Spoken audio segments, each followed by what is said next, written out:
kind of just had like an idea for it kind of towards end of freshman year, because I was kind of coming up with a design for my house for when we signed the lease end of freshman year. And then I kind of, came up with a couple ideas. They both were pretty good. So I kind of thought, maybe it's possible to, kind of sell some of these for people. But then, COVID came around.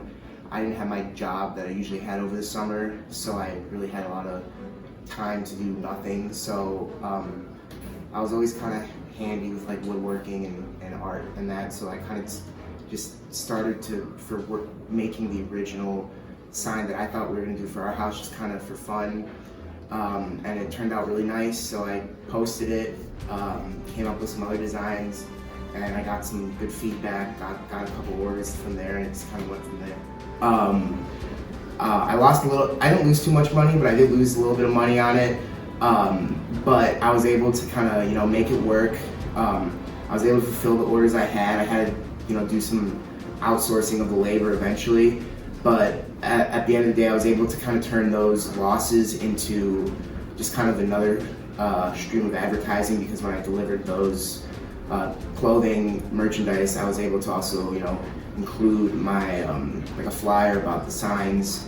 Was able to get some orders through there and kind of just build brand reputability off of that.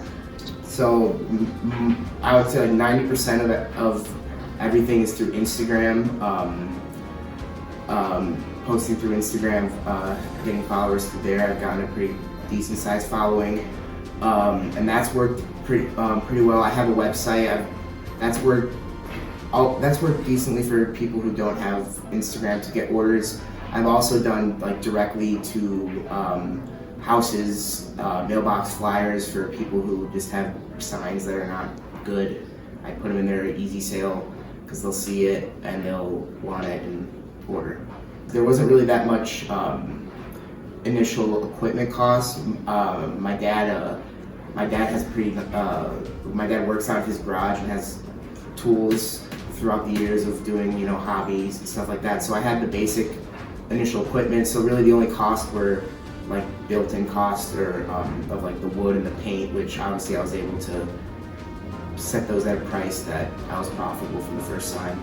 I was surprised because I thought it would be a mostly seasonal thing where people kind of order over the summer right before school starts, but I found like with college kids, you'd be surprised. People still order signs over winter break for the second semester, even if they only have it on their house for one semester. And even this year, I've gotten orders consistently since the start of the school year. And that also has been helped too, as people come back on campus, they see signs are up, they see my work, and they reach out to me through there. At one point, I tried I did stitching custom flags and pennants, and those sold all right, but I didn't like the quality of them, so I kind of discontinued those. But it's just the only way to know if it's going to work is just to try it and see it, and if it works, it works. If it doesn't, it is what it is. You move on. One of the most interesting things that I learned while interviewing Jack was probably that even though he thought that he failed while making that merch and not selling as much as he wanted to, it ended up being great advertising for him. And when he went and delivered those sweatshirts to the people who did order them, he left a business card with them and ended up getting a lot of business through that. So I think that just listening to that and how he thought he failed, but in the end it was actually a success for him, just kind of shows that even if you think you're failing or if someone else tells you that you're failing, you can always turn it around and try to find the good in it and make a success out of it.